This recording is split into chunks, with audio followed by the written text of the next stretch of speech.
तो hello guys, आप लोग कैसे हो दोस्तों। जो आज का मैच होने वाला बांग्लादेश vs न्यूजीलैंड, ठीक है। अब यहाँ पे जो पहला मैच हुआ था आपने उसको देखा, वो थोड़ा कैंसिल हो गया था भाई, बारिश की वजह से कैंसिल हो गया था। लेकिन अब यहाँ पे आपने क्या देखा है, किसने कितना विकेट निकाला है और किसने कितना अच्छा रन मारा, ठीक है। तो भाई जो है तो आगे हम बात करेंगे कौन सा प्लेयर कितना बेस्ट है और कौन से प्लेयर हमारे टीम के लिए भाई ट्रम्प खिलाड़ी साबित होने वाले हैं, ठीक है। तो भाई सबसे पहले अगर हम बात करें कि भाई इन दोनों में मुकाबला होने वाला है तो कौन स्ट्रॉन्ग है, तो भाई यहाँ पे अगर बांग्लादेश देखा जाए थोड़ा सा 20 है और न्यूजीलैंड को देखा जाए थोड़ा सा 19 है, लेकिन टक्कर ये टीम है, ये बात ध्यान रखना, ठीक है। अब यहाँ पे जो है तो अगर पिच की बात करें तो भाई यहाँ देखो पिच बॉलिंग है, ठीक है, और स्पिन को ज़्यादा सपोर्ट मिल रहा है यहाँ पे और 222 स्कोर है, ठीक है। उसके बाद अगर बात करें भाई वेन्यू की तो भाई शेयर बांग्ला नेशनल स्टेडियम, ठीक है, मीरपुर ढाका, ठीक है। तो भाई यहाँ पे जो है तो आप लोग ये चीज़ ध्यान रखना कि भाई देखो प्लेयर जब स्ट्रॉन्ग टीम दोनों तरफ होती हैं, मतलब 19-20 का फ़र्क होता है, तो ये मान चलो पूरा सिस्टम जो होता है वो पिच पे चला जाता है। जैसे पिच बिहेव करेगी वैसे ही मैच का रिजल्ट निकलेगा, ठीक है। तो ये चीज़ आप लोग जरूर देखना है। तो भाई यहाँ पे जो है तो अगर बात करें विकेट कीपर के तो भाई देख सकते हो एल्डर्स हैं और टी ब्लैंड हैं और नरूल हुसैन है, ठीक है। तो भाई यहाँ पे जो है तो आपको पता है बांग्लादेश के एल्डर्स नंबर 1 खिलाड़ी हैं, तो भाई इनको लेंगे, लेकिन इनको देखेंगे पिछले मैच में इन्होंने क्या किया है। तो भाई यहाँ पे देख सकते हो पिछले मैच में इन्होंने कोई परफॉर्म नहीं किया है और यहाँ पे जो है तो मैच तो भाई जो है तो कैंसिल हो गया था, तो इनको हम लेके चलते हैं, ठीक है। ये देखो पिछले मैच में इन्होंने परफॉर्म नहीं कर पाए थे, तो इसमें हम इनको लेके चलेंगे। और भाई यहाँ पे जो है तो दूसरी जो टीम बनाएंगे तो उसमें थोड़ा डिफरेंट करेंगे, ठीक है। तो देखो यहाँ पर अगर बैटिंग की बात करें, देखो अगर अभी देखो बॉलिंग का दिखा रहा है कि पिच बॉलिंग को सपोर्ट कर रहा है, ठीक है। सपोज दैट अगर मान लीजिए बैटिंग का सपोर्ट करने लगे तो फिर कैसे होगा, मतलब भाई यहाँ पे जो है बैटिंग बॉलिंग के हिसाब से हम दोनों के हिसाब से टीम आपको बना के देंगे, ठीक है। तो भाई यहाँ पे जो है देखो सबसे पहले अगर बात करें टी इकबाल की, तो भाई यहाँ बांग्लादेश की तरफ से यहाँ पे टी इकबाल हो गए हैं। उसके बाद भाई यहाँ पे जो है तो मोहम्मदुल्लाह हो गए, ठीक है। तो भाई यहाँ मोहम्मदुल्लाह की बात करें तो भाई यहाँ पे इनका थोड़ा हम रिकॉर्ड देख लेते हैं क्या है, मतलब क्या किस तरीके से खेलते हैं। तो right hand batsman off break हैं, ठीक है। तो देख सकते हो ये भाई जो है तो न्यूजीलैंड के जो है तो खिलाफ भाई जो पिछले वाला मैच हुआ था तो भाई इसमें परफॉर्म नहीं कर पाए थे, ठीक है। तो ये बात आप लोग जरूर ध्यान रखना। लेकिन पहले भाई जो है तो आपको पता है कि अच्छा खासा परफॉर्म जो करी थी, जो पहले टॉस जीत के टीम बैटिंग की तो अच्छा खासा परफॉर्म किया था, लेकिन उसके 5 विकेट गिरे थे, ठीक है, पहले वाले मैच में। तो उससे हम अंदाज़ा ये लगा सकते हैं कि भाई दूसरा मैच किस डायरेक्शन में जाने वाला, ठीक है, पहला मैच देख के। तो भाई यहाँ पे जो है तो मोहम्मदुल्लाह को हम लेंगे। उसके बाद भाई यहाँ पे जो है तो मोहम्मदुल्लाह को हमने ले लिया, ठीक है। अब आप लोग ये चीज़ ध्यान रखना, मान लीजिए कि भाई जो है तो ये जब मोटी मिसाल हमने विकेट के ले लिया एल्डर्स को और बांग्लादेश की तरफ से जो है तो मोहम्मदुल्लाह को ले लिया, ठीक है। अब उसके बाद भाई इन दोनों में जाहिर सी बात है कि जो बड़े प्लेयर होंगे, अगर भाई पिच बॉलिंग होती है तो ये मान लो कि फिर जो है जो कैप्टन होता है वो सामने वाली टीम को देखता है कौन सा बॉलर कितना स्ट्रॉन्ग है हमारे प्लेयर के लिए, ठीक है। उसके बाद भी बॉलर को भेजता है। अब भाई जो कैप्टन बैटिंग करने वाला जो कैप्टन होगा तो भाई बैट्समैन ऐसा भेजेगा जो कि पिच बॉलिंग के हिसाब से जो परफॉर्म कर पाए, ठीक है। क्योंकि स्टार्टिंग में अगर मान लीजिए कभी कभी ऐसा होता है कि भाई मिडिल क्लास का प्लेयर जो है उतार देता है कैप्टन, इसलिए कि भाई स्टार्टिंग में मिडिल क्लास प्लेयर आएंगे, अगर वो चल पाएंगे तो भी ठीक, नहीं चल पाएंगे तो भी ठीक, हालांकि कोशिश सब करते हैं।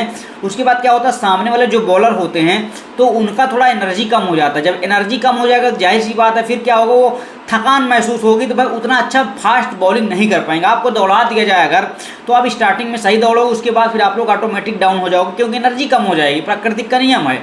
तो इसलिए जो है तो उसी हिसाब से वो क्या दिमाग लगाते हैं भाई, कैप्टन हर दिमाग लगाएगा कि हमारा एवरेज स्कोर बहुत हाई हो, मतलब भाई हम उससे ज़्यादा रन बना पाए तो हमारा जाहिर सी बात है भाई हम जीत लेंगे मैच को। तो कहने का मतलब ये है कि हमको उसी तरीके दिमाग लगाना कैप्टन वाला। तो भाई यहाँ पे जो है तो आप लोग ये चीज़ देखना, अगर ओपनिंग अगर मिडिल क्लास के प्लेयर कर रहे हैं तो आपको मिडिल क्लास के प्लेयर को छोड़ देना है। फिर जो बीच में आते हैं प्लेयर, जो टॉप प्लेयर बीच में उतारे जा रहे हैं 3 से 4 नंबर के बीच में, उनको आपको लेके चलना है। और अगर ओपनिंग भाई मान लीजिए मतलब जो है तो अच्छे टॉप बैट्समैन कर रहे हैं तो इनका मतलब है कि आप अगर एक टॉप बैट्समैन उठाइए तो बीच में मिडिल क्लास वाले को छोड़िए, फिर तीसरे नंबर को उठाइए, इस तरीके से आप प्लेयर को लीजिए, ठीक है।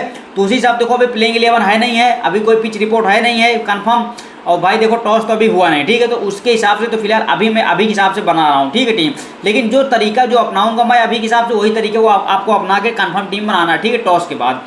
तो भाई यहाँ पे जो है मोहम्मदुल्लाह को ले लिया, फिर यहाँ पे जो है तो देखो यहाँ पे हमने मोहम्मदुल्लाह को ले लिया, टिक बॉल को बीच में ड्रॉप किया, क्योंकि भाई यहाँ पे जो है तो भाई एक के साथ एक बिग प्लेयर उतरेगा अगर बॉलिंग पिच होगी तो उसके बाद भाई क्या होता है, बिग प्लेयर के ऊपर ज़्यादा रिस्क होता है और टॉप बैट्समैन जो होता है भाई उसके ऊपर रिस्क जो है कैप्टन थोड़ा कम रखता है, ठीक है। तो ये चीज़ है। तो भाई यहाँ पे अगर न्यूजीलैंड की बात करें भाई डब्ल्यू वॉन्ग को लेंगे, ये भी एक अच्छे प्लेयर हैं। उसके बाद जो है तो एच किनोल्स, ठीक है। तो भाई यहाँ पे एच किनोल्स को ले लेते हैं। उसके बाद भाई यहाँ पे ये भी दोनों अच्छे प्लेयर हैं, ठीक है।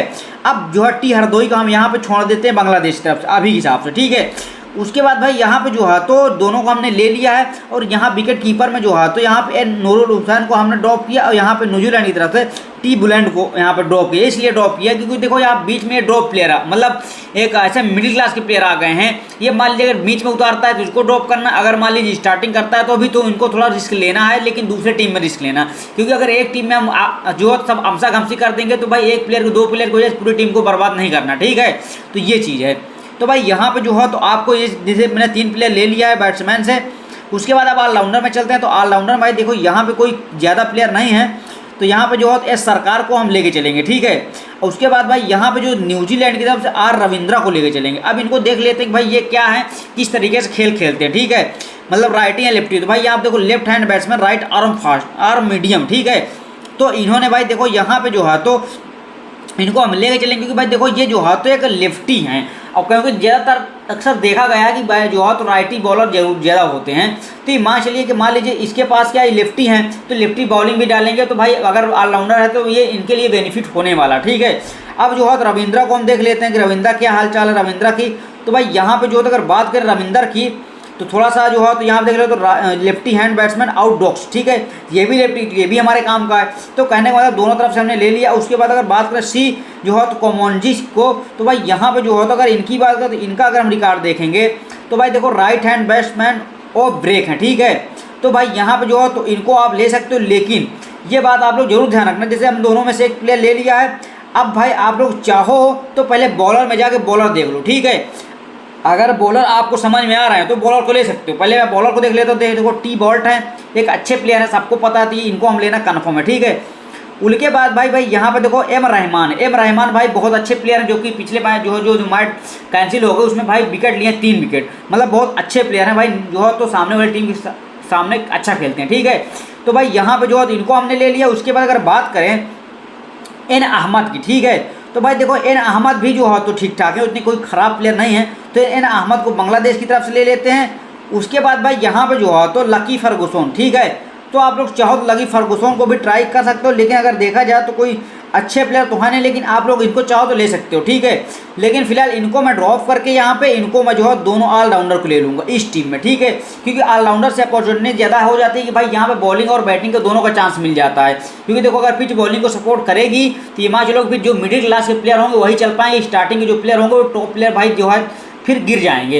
ये बात जरूर ध्यान रखना कि मान लीजिए ये ऑलराउंडर को अगर टॉप में अगर पिच बॉलिंग हो जाती है और उसके बाद ये ऑलराउंडर को अगर ओपनिंग करवा रहा है कैप्टन, तो ये मान चलो फिर इनके ऊपर बिल्कुल रिस्की है, इनको फिर ड्रॉप करना है। क्योंकि भाई टॉप में क्या होता है, बॉलर अभी पिच बॉलिंग को सपोर्ट कर रही, बॉलर तुरंत हावी हो जाएंगे उसके ऊपर, कुछ काम ही नहीं कर पाएगा जो है तो, क्योंकि देखो इतनी स्ट्रॉन्ग प्लेयर नहीं होते ऑलराउंडर, ठीक है। ये बात ध्यान रखना।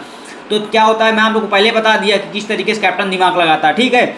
अब बात करते हैं कैप्टन एंड वाइस कैप्टन किस तरीके से आपको बनाना है, ठीक है। तो भाई देखो यहाँ पे जो सारे लोग बना रहे हैं, तो भाई देखो यहाँ पे रविंद्रा को जो हो तो कैप्टन 12% बनाया। अगर इनकी टी बॉल्ट की बात की जाए, टी बॉल्ट भाई 38%, क्योंकि भाई देखो टी बॉल्ट एक अच्छे भाई बॉलर हैं, ठीक है। और एम रहमान को देखो 17% लोग कैप्टन बनाए हुए हैं, ठीक है। तो अब यहाँ पे ये चीज़ दिमाग लगाना है कि देखो एम रहमान के ऊपर यहाँ पे कंपटीशन वाइस कैप्टन पे है और टी बॉल्ट के ऊपर देखो यहाँ पे जो है तो कैप्टन के ऊपर ज़्यादा कंपटीशन है। तो हम टी बॉल्ट को वाइस कैप्टन बनाएंगे और जो कैप्टन बनाएंगे तो कैप्टन भाई यहाँ पे जो है आप लोग चाहो तो डब्लू वोंग की भी बना सकते हो। डब्लू वोंग भी एक अच्छा प्लेयर है।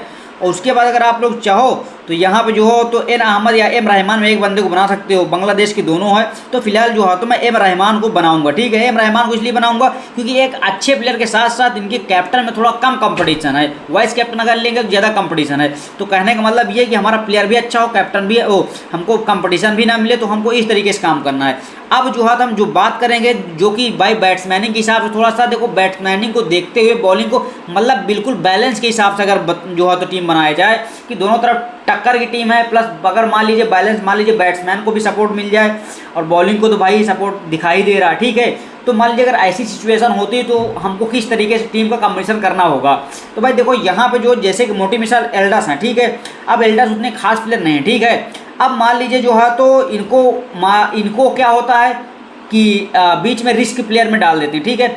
अब रिस्क प्लेयर में डाल देते हैं तो जाहिर सी बात इनके ऊपर सारा रिस्क होगा, इनको पहले आउट करने की सोचेगा, उसके बाद टॉप प्लेयर आउट होने की सोचेगा, ठीक है। तो भाई यहाँ पे इनको हम छोड़ देते हैं, ठीक है। अब उसके बाद यहाँ पे जो है तो न्यूजीलैंड की तरफ टी ब्लेंडेल को ले लेते हैं, ठीक है। अब इसको हम ले लिया। उसके बाद अगर बैट्समैन की फिर से बात करें तो बैट्समैन को भाई यहाँ पे टी इकबाल को हम लेके चलेंगे, राइट। टी इकबाल को इसके लिए लेके चलेंगे, कभी कभी ऐसा होता है कि जिस अच्छा खासा टॉप प्लेयर होता है लेकिन अनकंफर्टेबल की वजह से वो आउट हो जाता है। तो भाई यहाँ पे जो है तो अगर मान लीजिए कि जो बड़े प्लेयर हैं, अब पिच बॉलिंग होते हुए दिमाग भाई कैप्टन कुछ और लगाए, वो मान लीजिए बॉलिंग होते हुए पिच टॉप प्लेयर को ओपनिंग करवा दे तो क्या होगा। तो जाहिर सी बात टॉप प्लेयर को जो है उतार देगा तो भाई 50% रिस्क होगा और 50% सेव होगा, क्योंकि देखो यहाँ पे पावर प्ले होता है तो 50% सेव है और 50% रिस्क ये है कि भाई देखो पिच बॉलिंग को सपोर्ट कर रही है, अगर थोड़ी सी गलती करता है तो ये मान लो अनकंफर्टेबल बॉलर है सामने, तो ये मान लो फिर चांस ये है कि भाई 60-70% भी बढ़ जाते हैं आउट होने के, ठीक है, जो है तो बैट्समैन के। तो ये बात है ना, तो टॉप प्लेयर भी कभी कभी भाई गलती हो जाती है इससे। तो ठीक है, तो यहाँ पे जो है तो टी इकबाल को हम ले लेंगे। और यहाँ पे जो है तो अगर बात करें जो है तो मोहम्मदुल्लाह की, तो मोहम्मदुल्लाह को भाई यहाँ पे जो है मेरे हिसाब से अभी ड्रॉप कर देना चाहिए। मेरे हिसाब से मैंने ड्रॉप कर दिया। उसके बाद टी हरदोई को हम रख लेते हैं, ठीक है। तो भाई यहाँ पे जो है तो मैं मोहम्मदुल्लाह को ड्रॉप कर दिया है। उसके बाद भाई यहाँ पे जो है अगर बात करें डब्लू वोंग और जो है तो इन दोनों को हम लेके चलेंगे, राइट। आप लोग चाहो तो डब्लू वोंग को रख सकते हो, इसको ड्रॉप कर सकते हो, या तो फिर आप लोग जो है तो टी हरदोई को ड्रॉप करके इसको रख सकते हो, ठीक है। ये भी ठीक ठाक है। अब उसके बाद आप लोग चाहो तो ऑलराउंडर में अब जाओगे तो ऑलराउंडर में आपको थोड़ा ये दिमाग लगाना है कि मान लीजिए अब जो है तो इनको उतार दे, ठीक है। मान लीजिए अगर इनको उतार रही है, अगर ऑलराउंडर को टॉप ओपनिंग करवा रही है कैप्टन जो है तो इसका मतलब कि सारा रिस्क इनके ऊपर आ रहा है, और सारा रिस्क इनके ऊपर आ रहा है तो इनके आउट होने के मान ली 90% बढ़ जाते हैं चांस, ठीक है। तो इनको आपको चुनिंदा लेना, जैसे कि मान लीजिए कि लिफ्टी है, इसको ले लेंगे आप। उसके बाद जो है तो इसको ले लेते हैं, उसके बाद इसको ले लेते हैं, 2 प्लेयर आप ले लीजिए, ठीक है। अब आप लोग देखो अगर इनसे ओपनिंग करवा रहा बैट्समैन अगर कैप्टन, तो आप फिर यहाँ से जो है तो सेफ प्लेयर देखो टॉप प्लेयर ले लोगे। अगर ऑलराउंडर चले जाएंगे ओपनिंग में तो जाहिर सी बात टॉप प्लेयर क्या आ जाएंगे मिडिल क्लास में। अब जो है ऑलराउंडर जब आउट होंगे तो उनकी गलतियों को देख के एब्जॉर्व करेंगे बैट्समैन जो स्पेशलिस्ट होंगे जिनको हमने लिया अभी। अब क्या इनके दिमाग में चलेगा भाई अगला क्या सामने वाले बॉलर की एनर्जी कम हो गई, अब टॉप प्लेयर उतरेगा तो धड़ाधड़ मारना स्टार्ट कर देगा। देखो हम इस लॉजिक से टीम बनाते हैं कि भाई बिल्कुल हमारी टीम बहुत परफेक्ट कॉम्बिनेशन हो पाए, ठीक है। हमने इस हिसाब से ले लिया। अब यहाँ पे जो है अगर बॉलर की बात करें तो बॉलर में भाई यहाँ पे जाकर जाएंगे तो बॉलर में देखो हमको किसको लेना है, जैसे टी बॉल्ट कन्फर्म हो गए हैं। अब यहाँ पे मोहम्मद रहमान कन्फर्म होगा, ये तो दोनों कन्फर्म है, ठीक है। अब यहाँ पे जो है आई सऊदी को यहाँ पे लेंगे क्योंकि ये स्पिनर है, स्पिनर को ज़्यादा सपोर्ट मिल रहा है, ठीक है। यहाँ पे ले लिया। उसके बाद लगी फर्गुसन है और एन अहमद है, ठीक है। तो मेरे हिसाब से भाई एन अहमद ज़्यादा बेहतर होंगे लगी फर्गुसन के मुताबिक, ठीक है। तो एन अहमद को ले लेते हैं क्योंकि ये एक स्पिनर है, ठीक है। तो हमने जो है तो ले लिया है। अब बात करते हैं कैप्टन एंड वाइस कैप्टन की, ठीक है। अब देखो जो कैप्टन एंड वाइस कैप्टन की अगर बात करेंगे देखो सारे लोग क्या हो टी बॉल्ट के पीछे भाग रहे हैं, टी बॉल्ट को हमने ऑलरेडी ले ही लिया, ठीक है। और जो है तो एम रहमान को भेज, लेकिन अब हमको थोड़ा सा ये दिमाग लगाना है कि मान लीजिए कि देखो यहाँ पे एन अहमद स्पिनर है, ठीक है। और यहाँ पे अगर बात करें मान लीजिए कि टॉप प्लेयर जो कि देखो मोहम्मदुल्लाह टी इकबाल हो गए हैं और टी बैंट हो गए, ठीक है। तो यहाँ पे अगर मान लीजिए मोटी मिसाल अगर इनको जैसे आई वोंग हो गया, मोहम्मदुल्लाह हो गया, अगर इनको जो है तो बीच में उतारता है, मतलब 1-2 प्लेयर के छोड़ने के बाद अगर जो है तो उतारता है कैप्टन, तो फिर हमारा आई वोंग कैप्टन बनेगा और जो वाइस कैप्टन हमारा बनेगा तो भाई देखो हमको उसी हिसाब से बनाना है। देखो क्योंकि हमको देखना है मैच का डायरेक्शन क्या है, मैच का डायरेक्शन अगर आप समझ के चलोगे तो आप बिल्कुल बेनिफिट करोगे, ठीक है। तो यहाँ पे जो है तो मोहम्मदुल्लाह आपको ले सकते हो बैटिंग के हिसाब से, या तो फिर आप लोग चाहो तो एन अहमद को बॉलर ले सकते हो। मैं यहाँ पे जो है तो आप लोग वाइस कैप्टन बना सकते हो, ठीक है। क्योंकि देखो जो है तो यहाँ पे बांग्लादेश के अच्छे प्लेयर हैं ये दोनों, और यहाँ पे जो है तो भाई मेरे हिसाब से आप लोग चाहो तो रविंद्र को भी आप ट्राई कर सकते हो वाइस कैप्टन है जे, क्योंकि देखो ये भी एक ठीक ठाक प्लेयर हैं, ठीक है। क्योंकि देखो ये जो है तो देखो ऑलराउंडर तो ऑलराउंडर क्या दोनों तरफ से मैनेज कर लेगा, अगर बैटिंग फेल हो गया है तो बैटिंग में, लेकिन ये बात है ना अगर इनको ओपनिंग करवाया जा रहा है तो फिर आप इनको ड्रॉप कर देना, ठीक है। तो आप फिर बॉलर के साथ जा सकते हो। अभी हिसाब से मैंने बता दी, बाकी टीम का प्रीव्यू कुछ इस तरीके से दिखाई दे रहा भाई। तो आप लोग टीम का प्रीव्यू देख सकते हो। बाकी देखो कंफर्म टीम तभी आपको मिलेगी जब टॉस हो जाएगा, कंफर्म पिच रिपोर्ट आ जाएगी, प्लेइंग 11 हमारे सामने होगा, तब उसके हिसाब से यही अगर स्ट्रेटेजी को हम अपना के टीम बनाते हैं बिल्कुल परफेक्ट कॉम्बिनेशन बैठेगा, ठीक है। फिर आप लोग भाई कैप्टन वाइस कैप्टन मेरा रख सकते हो। आपको प्लेयर चेंजिंग भाई जरूर कर लेना है। आप मेरी टीम कॉपी करते हो तो भाई आप लोग चेंज करके प्लेयर को अच्छा खासा प्रॉफिट कर सकते हो। सारे लोग प्रॉफिट कर भी रहे हैं, ठीक है। और यार थोड़ा मुझे भी सपोर्ट करो ताकि मैं आप लोगों को और अच्छे तरीके डीप में जाके समझा पाऊँ, आप लोगों को बेनिफिट करवा सकूँ, ठीक।